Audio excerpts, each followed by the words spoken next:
Oke, halo selamat pagi, siang, sore, dan malam. Nah, untuk tema hari ini adalah beberapa faktor yang menyebabkan air di akuarium itu menjadi keruh ya.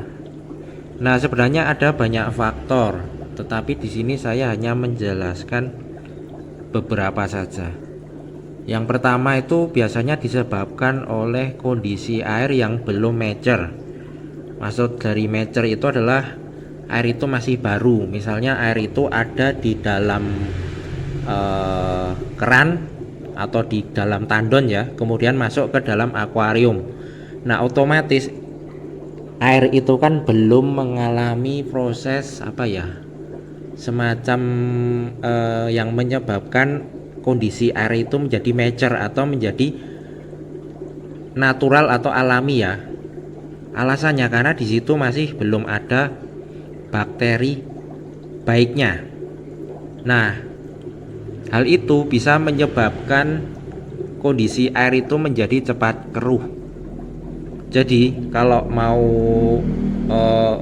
mengisi ikan untuk akuariumnya itu maksudnya diisi ikan, nah sebaiknya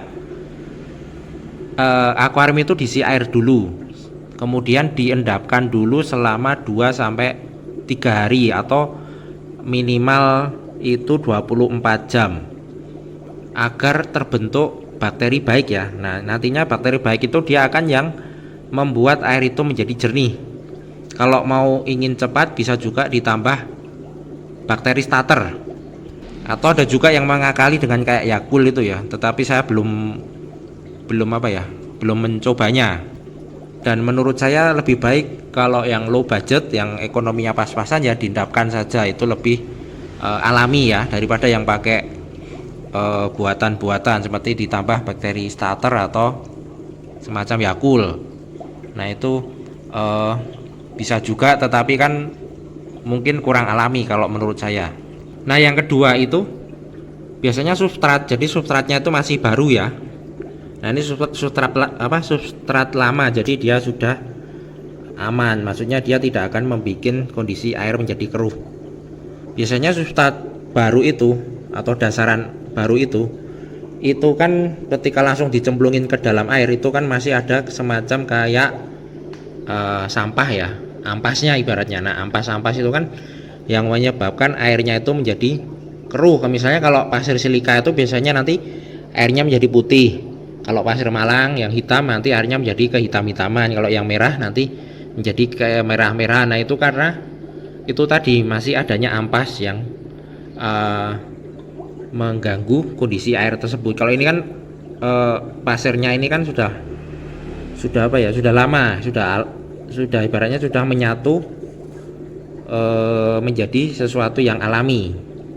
Di sini kan saya kasih pasir merah sama pasir hitam. Nah, di sini kan kondisinya lebih maksudnya sudah mature karena sudah lama dan lebih cepat bening itu kalau yang kasar. Kalau yang halus-halus itu kadang agak susah, lama banget itu beningnya. Nah, kalau sudah bening sudah seperti ini, dia ini aman. Kalau yang masih pasir baru itu sebaiknya dicuci dulu sampai bersih, bisa 10 kali dibilas, kemudian nanti baru dicemplungin ke dalam akuarium ini, kemudian dibikin jernih. Bukan dibikin jernih, ditunggu lama, bisa 3 hari 4 hari baru nanti menjadi jernih. Nah, apalagi misalnya kalau yang butirannya halus seperti ini bisa lama banget. Ini bisa sampai 3 harian atau 4 harian baru nanti bersih putih. Jadi kan kita isi air, kemudian diendapkan selama 24 jam, kemudian dikurangi airnya, dibuang ampas-ampasnya yang putih-putih ngambang di sini kan, dibuang, kemudian diisi air lagi, besoknya diisi air sampai jernih. Kalau ini sudah jernih, ini sudah aman. Jadi biarpun diaduk-aduk gini dia tidak akan keruh karena ini sudah ampasnya itu sudah terbuang semua. Jadi sudah aman.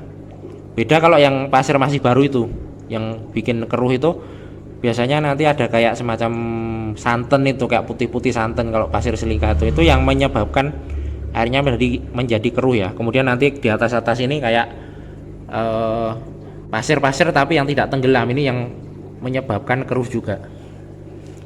Jadi itu penyebabnya, jadi bisa karena air, bisa karena dasaran. Nah kemudian ikan juga bisa menyebabkan keruh juga ya. Jadi kalau memilih ikan itu pilihlah yang sesuai. Jadi ini adalah kolam ikan siklit yang karakternya pendamai ya. Jadi ada manfish, alti, spinosa, ada ramirezi dan sebagainya. Nah ini kan pernah suatu hari saya masukkan Corydoras di sini sekitar 5 atau 6 ekor. Nah tiba-tiba airnya menjadi keruh. Nah setelah saya cek ternyata si ikan Corydoras itu dia itu tipenya mengaduk-aduk ini tanah ini, jadi menjadi keruh. Jadi diaduk-aduk itu kan akhirnya menjadi keruh dan tidak kelihatan airnya. Misalnya saya aduk-aduk seperti ini kan, nah ini jadi keruh kayak gini kan. Ini padahal pasir yang gabungan macam-macam pasir.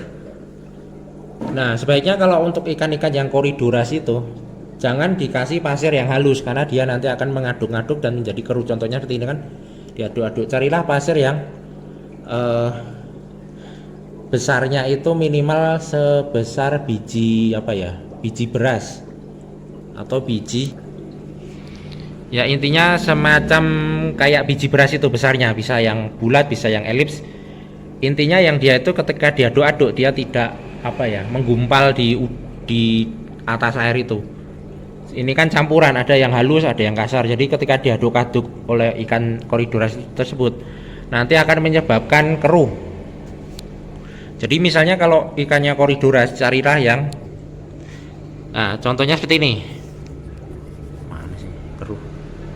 Jadi ini cahayanya malah tidak kelihatan. Ntar saya cek lagi.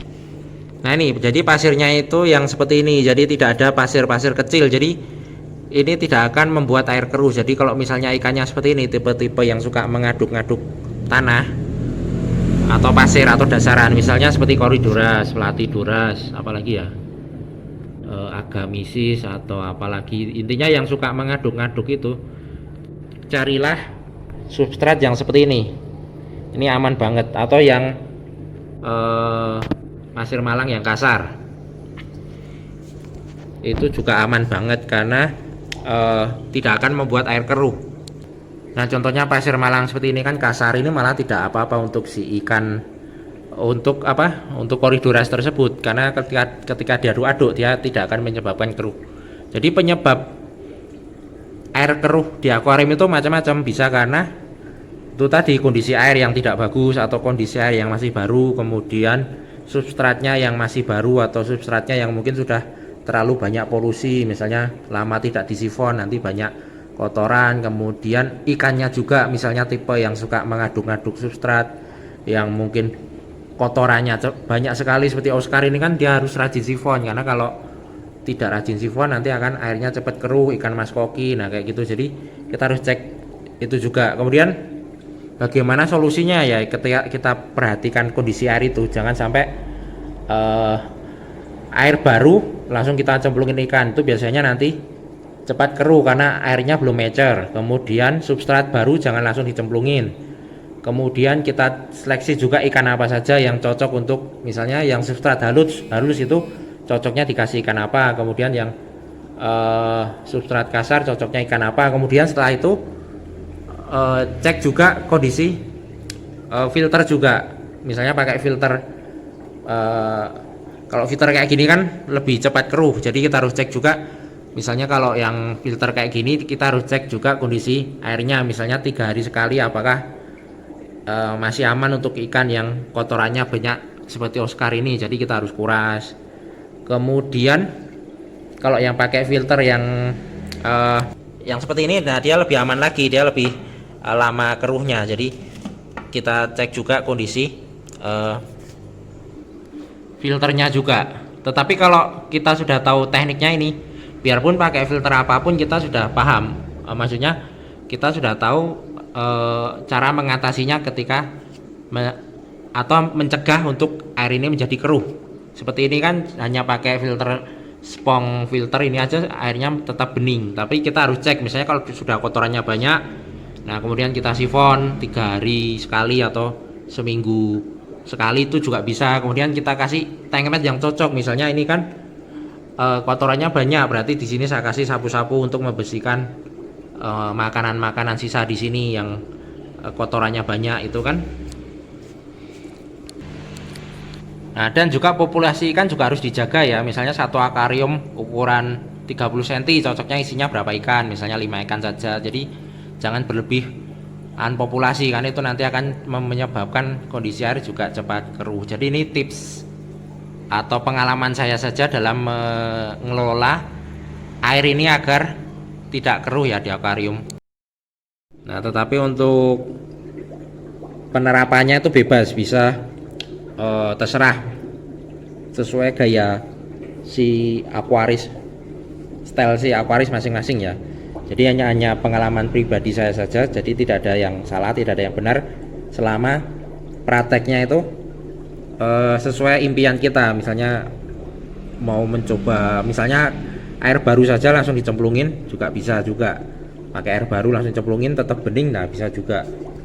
Nah, ini hanya berdasarkan pengalaman pribadi saja, jadi mungkin banyak yang kurang atau banyak salahnya juga, jadi bisa dikritik atau dibully atau di komen, terserah saja. Oke, selamat pagi, siang, sore, dan malam.